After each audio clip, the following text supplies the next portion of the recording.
Vocês sabiam que a linguagem matemática pode ser usada para causar sentimentos? Medo, alarde, desespero, tranquilidade, surpresa. E podem ficar tranquilos que eu não estou falando da tua escola, da tua prova que você fazia, que dava branco, que você ficava em desespero e tinha um medo. Não é sobre isso. Mas como linguagem, a matemática pode ser expressa de formas diferentes. Mesmo que o número seja o mesmo, eu posso dizer esse número expressando de formas diferentes. Eu posso falar de dobro, eu posso representar aquele número em porcentagem, eu posso falar sobre metade, sobre a ordem dele. Então, mesmo que o dado ele seja o mesmo, eu posso expressá-lo de diversas formas. E o mais interessante é, cada uma dessas formas vai dar uma sensação diferente, vai elevar. Ela pode tanto atenuar uma situação, ou ela pode amenizar uma situação. Isso é o mais legal na linguagem matemática. Então, no vídeo de hoje, nós vamos analisar alguns exemplos onde a linguagem matemática, na sua diversidade, ela é usada no dia a dia. Mas antes disso, prestem muita atenção. Os exemplos usados envolverão, na maior parte deles, política. Mas o objetivo não é defender um lado político. Prestem atenção no vídeo. Mas se você quiser comentar alguma coisa do político, pode comentar só para engajar o vídeo. Mas a intenção é analisar a linguagem matemática nas manchetes e no dia a dia, tá bem? Eu falo isso porque eu coloquei um vídeo desse lá no meu Instagram, gente. E o que foi de comentário falando que estava passando pano para político A e político B, eu não imaginava que a internet fosse tão doida dessa forma, mas ela é. Então, o objetivo não é político, vamos analisar aqui com tranquilidade a linguagem matemática sendo usada nesses exemplos que serão trazidos aqui e agora. Mas antes disso, não se esqueçam de se inscrever no canal, de deixar o seu like, curtam esse vídeo, façam seu comentário, porque isso vai ajudar no engajamento do próprio YouTube e vai ajudar também o nosso trabalho a crescer cada vez mais nessa bagaceira. Perfeito? Vamos então. O primeiro exemplo que a gente pode usar aqui é isso daqui, ó. Prestem atenção. Tá aí, ó. Desmatamento na Amazônia em março quase triplica. Olha a linguagem que foi usada, triplicar. Por que isso é importante, Lucas? Simples, prestem atenção. Imagina que eu tenha R$1, tá? R$1, e eu invista esse R$1 em algum lugar. E depois de um tempo, eu passe a ter R$3. Então, de 1 eu fui para 3. Então, eu posso dizer, olha só, os meus investimentos triplicaram nesse último trimestre. Certamente, falar que os meus investimentos triplicaram, isso dá uma pompa muito maior, traz uma grandeza muito maior para aquilo que eu estou falando. Porém, se eu falar, olha, o meu investimento nesse último trimestre foi de R$1 para R$3. Gente, 1 para 3, por mais que realmente seja triplicado, nós sabemos que de 1 para 3 ainda assim não é um valor muito grande. Então, quando eu uso triplicar, eu não estou mentindo, eu só estou colocando uma linguagem que vai, de alguma forma, enobrecer, né? Deixar uma roupa não tão elegante assim, mas mais elegante, porque o triplicar é muito mais charmoso do que dizer que eu fui de 1 para 3. Então, é muito importante perceber aqui, ó, que a linguagem triplicar, ela tem uma função de chamar a sua atenção. Mas, Lucas, você entrou na matéria para ver o quanto, né, de hectares foi desmatado? Não, a questão é essa, a questão é só a linguagem. Se é usado triplicar, é para chamar a sua atenção cada vez mais, é para evidenciar, para tornar mais atrativo o tipo de informação que está sendo usada. Então, prestem muita atenção. E nesse mesmo sentido aqui, ó, e é muito interessante porque acaba sendo a mesma temática, nós temos isso daqui. Com Lula, desmatamento no Cerrado aumenta 83% e bate novo recorde. Isso é muito importante porque a linguagem da porcentagem vai ter quase que o mesmo efeito do triplicar, do dobrar. Quando eu jogo uma porcentagem, ainda mais uma porcentagem que está beirando ali os 80%, batendo em quase 100%, gente, isso vai chamar muita atenção. Mas, de novo, se os números não forem averiguados, essa porcentagem em si talvez não revele a totalidade daquilo que ela se propõe. Mais uma vez, se eu disser que eu coloquei R$10 no investimento e depois de um certo tempo agora só tenho R$2, isso quer dizer que eu perdi 80% daquilo que eu investi. Mas eu fui de 10 para 2. Eu não fui de 1 milhão para 200 mil, ok? Por mais que a porcentagem seja a mesma, 80%, os valores absolutos são diferentes. 1 milhão é diferente de 10. O 80% continua sendo o mesmo, mas 1 milhão e 10 são números diferentes. E é isso que eu quero chamar a atenção de vocês. Por mais que exista uma porcentagem ali, é importante averiguar porcentagem em cima de quê? Indo agora para o próximo exemplo, esse daqui é um dos melhores que eu separei para vocês. Prestem atenção. Tá aqui, ó. Ó, nada a perder, em 2018 tem um faturamento aí de 120 milhões, né? Batendo um recorde aí nacional de bilheterias. Você olha para uma informação dessa e diz, rapaz, esse filme realmente, assim, estourou de uma forma impressionante. Por quê? Está em primeiro lugar, ou estava na época, agora eu não sei como está esse ranqueamento aí.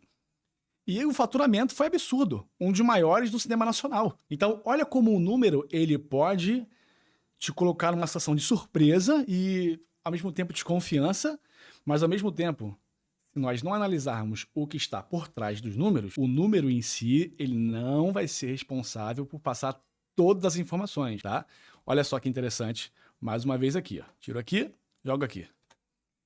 Filme sobre Edir Macedo, que é o Nada a Perder, bate recorde de bilheterias com salas vazias. Então esse foi um dos escândalos do filme, né? Ingressos vendidos, só que ninguém vendo o próprio filme. Ou seja, um número inflado. 120 milhões inflados. Primeiro lugar de bilheterias até a época, agora não sei como eu disse para vocês, mas totalmente inflado. Um número que está redondo, certamente esse número ele existe, né, a quantidade de reais de venda de ingresso, ele existe, porém, não faz jus ao que realmente, como posso dizer, envolveu a sociedade brasileira nesse tipo de entretenimento. É um número que existe, ele é verdadeiro, mas ele não revela o engajamento real que esse filme provocou. Próximo exemplo, aqui. Pesquisa. Mais da metade da direita se diz aberta a nomes não alinhados a Bolsonaro. Mais da metade. Esse tipo de linguagem é muito importante. É, para mim, um dos melhores. Por quê? Se eu faço uma pesquisa e eu tenho aí 51% de pessoas que é ao meu favor, ao invés de eu dizer, olha só, eu tenho 51% de pessoas que me apoiam, eu posso dizer mais da metade. Eu não estou mentindo, mas mais da metade tem muito mais glamour, muito mais poder de persuasão ou de encantamento ou de falsificação em algum nível sobre uma informação que eu quero passar. Então, se eu passei de 51% ou de 50%, eu já alcancei mais da metade. Mais da metade pode ser maior que 51% ou pode ser 99% ou 100%, ok? Então, isso é muito volúvel. O que mais da metade significa? Se a gente observar aqui agora, ó, aqui, para 54% dos entrevistados. Então, a notícia não dá isso daqui de primeira mão. Ela vai dizer apenas mais da metade.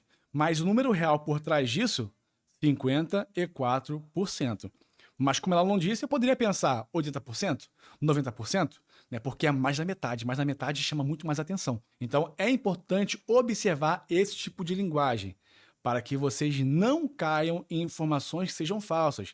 Gente, e eu não estou dizendo que essas informações são falsas, tá? Eu não estou dizendo. O que estou dizendo é, a linguagem matemática, ela pode ser usada assim para chamar uma atenção exacerbada sobre uma coisa que não existe. Tá? E indo realmente por trás dos verdadeiros números, os números reais não provocariam o sentimento adequado para o que estava na matéria, tá? Mesmo usando linguagens matemáticas verdadeiras, como foi o caso da porcentagem e de triplicar. Caminhando agora para o final do nosso vídeo, nós temos mais esse exemplo envolvendo o presidente Lula. Vamos lá. Ó. Gastos com cartões corporativos do governo chegam a 12 milhões em apenas 4 meses. Esse tipo de linguagem é muito importante porque ela vai envolver um tipo de proporção. E que sentido, professor? Preste atenção aqui. A matéria disse sobre um valor sendo gasto em um tempo. 12 milhões em 4 meses, não é isso? Volta aqui, ó. 12 milhões em apenas 4 meses do cartão corporativo. O que isso quer dizer? Que se fossem os mesmos 12 milhões em um período de 10 anos, talvez isso não fosse tão chamativo assim. Mas por serem 12 milhões em 4 meses, são 3 milhões por mês na média. Isso é muito dinheiro, Então isso realmente é de chamar a atenção. Se fosse o caso de serem 12 milhões em um período de 10 anos, provavelmente não estaria assim. Talvez colocariam assim na matéria. O governo Lula gastou 12 milhões no seu período de governo. E não colocaria o tempo, porque com um tempo muito longo, a quantidade de reais seria muito diluído.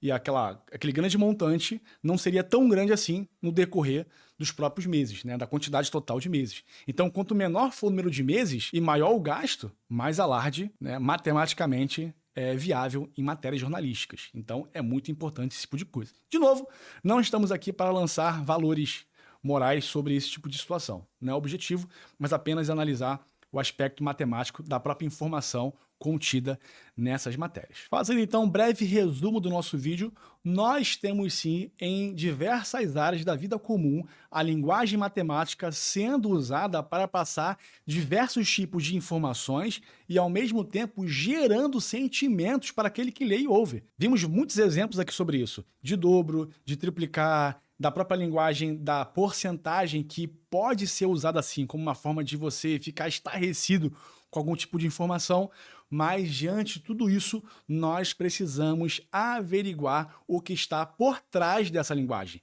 O número em si, a forma como ele é representado, não vai expressar a veracidade da informação, senhores. Isso é muito importante. Então, ao se deparar com informações, seja política, seja social, do seu trabalho, das metas do seu trabalho, do faturamento, enfim, de qualquer tipo de linguagem que envolva matemática, qualquer tipo de argumento que envolva matemática, prestem muito atenção, porque a matemática ela pode ser usada para falsear informações e para colocar uma roupa linda, tá? Ou uma roupa de gala em pessoas que estão sujas, que não tomaram banho. Estamos fedendo com caatinga, mas vamos pegar uma linguagem que é mais bonita para deixar com que esse meu corpo que é fedorento fique mais aceitável socialmente. E, infelizmente, muitas pessoas usam a matemática dessa forma. De novo, não estou dizendo que as matérias que foram usadas como exemplo aqui fizeram isso. Eu só estou chamando a atenção para vocês porque esse tipo de coisa acontece realmente. E porque as pessoas querem usar a nossa querida matemática, nossa bela matemática com princípios imorais, com princípios não éticos, e para, às vezes, ludibriar e enganar pessoas, simplesmente por causa do pecado. A resposta para todos os males desse mundo é o pecado de Adão. E é por isso que muitas pessoas irão continuar ainda usando a matemática e a sua linguagem para apresentar informações que não são tão claras assim.